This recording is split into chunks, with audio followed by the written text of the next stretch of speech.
The small-scale mining sector has become the dominating gold producer in the country after overtaking established mining companies in the last few years. Hello and welcome to Business Brief with me, Makanaka Masenyama. It is always a pleasure to have you on this program. The Zimbabwe Miners Federation says a robust framework must be put in place to scale up the mechanization of small-scale miners in Zimbabwe, despite contributing 60% of gold deliveries.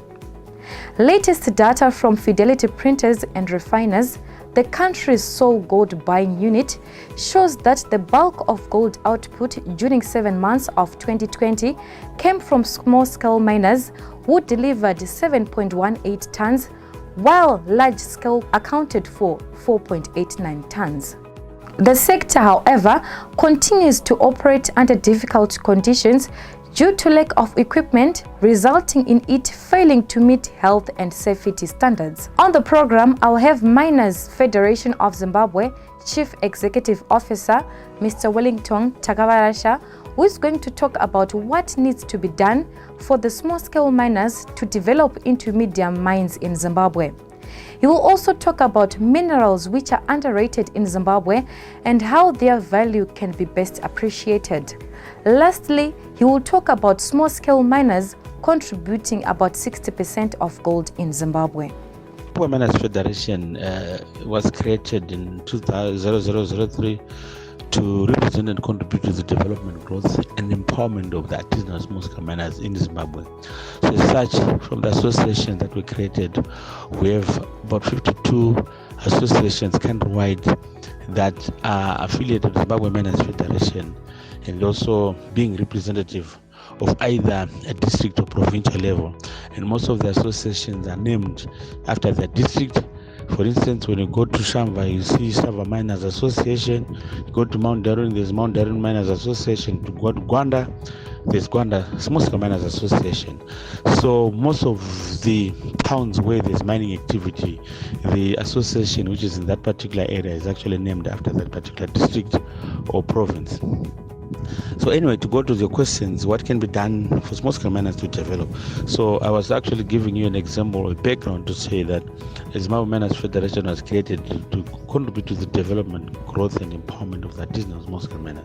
So there are a lot of issues that needs to be done.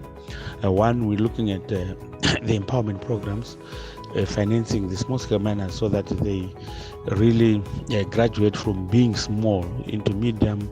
They stop using the rudimentary methods of mining, the picks and shovels and so forth, which may not actually be sustainable to their operations. So there are a number of issues that I would like to look at. That topic that you have given me is actually very, very broad. It can be done in an assignment form where we can write what is an artisanal miner, what is a small-scale miner, because it actually gives in when you're defining and the number of employees that person can have. One person can have up to say 5 employees. One person can have up to say 100 employees, depending on the classifications. We have got class A, class B, class C, class D miners.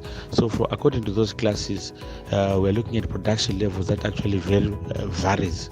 From the class A miners, who are the cream of the country, these are the miners that have actually compliant to all legislative issues in the country.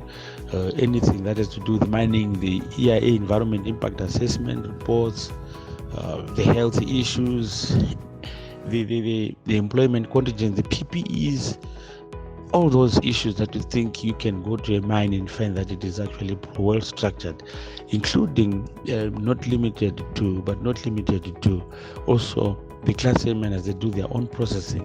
So these are the miners that have already graduated. So some that cannot graduate, we are still assisting them in terms of giving them equipment which is basic, the compressor, the with accessories, the generators, the looking at water pumps and also hammer mills. So these ones, the costing for these particular issues can be plus or minus 20,000 for someone to actually be able to graduate. And then question number 2 was looking at which minerals are underrated. Now, the minerals that we have been discussing with government was to do with industrial minerals in the country. Industrial minerals, looking at the gemstones, the ruby, the aquamarines, etc. All those minerals that are mostly or mainly found in the Karoi areas, and some also in the Ozi areas, and partly Masvingo areas where you find ruby, alexandrite. These minerals have not been properly explored in the country, but we've seen people coming from as far as Zambia and also Mozambique coming in to get these minerals, because Zimbabwe did not actually have any policies to take care of these minerals. So we have been pushing for that and lobbying for the government to come up with a statutory instrument until MMCZ actually crafted and came up with a statutory instrument, which is a pager talking about these minerals, so that they are actually put in the mainstream economy, that the government can benefit from their mining. So this is something that we are working on, and we've got an association, the Gemstone Minerals Association, which is also based mainly, most of the members are from the Karoi, Urungu areas, and some from the Norton. But of course, it's a countrywide association which is catering for all those that are mining these industrial minerals. I would hopefully in future be able to participate and partake in international events mainly held in Africa and also in Italy, where there is a jewelry function. Annually in Tanzania, there's one that is done in Arusha annually, and also in Uganda there's one, and Ghana. So once we participate in that, then we can be able to develop and grow and copy and take a leap from these functions, conferences. Then you talked about the small-scale miners producing more than 60% of the gold as recorded at Fidelity Printers. They have actually the potential to do more than that, but if you look at the figures from the period 2017 to current, the small-scale miners have been producing, for instance, 2018, small-scale miners produced 22 tons, and the big mines produced 10 tons. And the year after, again, the big mines have been producing a stagnant figure of 10 tons a particular year. So what are the issues? What does government has to do to actually incentivize their operations? We have policies that have been affecting the production by the small-scale miners, policies to do with formalization, policies to do with embracing and actually harnessing gold from the artisanal small-scale miners. So some policies, at one time you find they are not supposed to be arrested, the next time they are arrested, like in January, as of 4 January, the artisanal small-scale miners have now been arrested. But record history, at times you've seen ministers talking about that they're now praising gold production by the small-scale miners from the period 2013. Minister Chinamasa talking about decriminalization, because the current Gold Trade Act, actually Section 3 to Section 12 actually talks about criminalizing the possession of gold without having any papers in terms of the Mines and Minerals Act. So we are pushing for this repeal of this particular Gold Trade Act, so that criminalization is actually now a thing, or water under the bridge.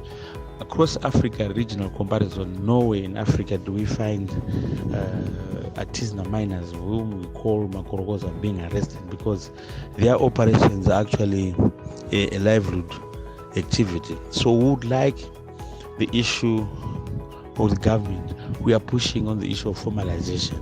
So when we're pushing on formalization, it's actually 84% of the people that are registered in the country and only 16% being registered. So this 84% should be in the mainstream economy. The only way they can be in the mainstream economy is to say, let's formalize them. To formalize does not mean the current position where people are begging and so forth. It is to loosen the begging procedures, to loosen registration procedures, just like what EMA did. And now in terms of writing the EIA, the small-scale miners are required to do what they call environment management plan. So when you have loosened that, then you find so many people are compliant to particular issue. So this is what is going on in the country right now. There's a cat and mouse situation.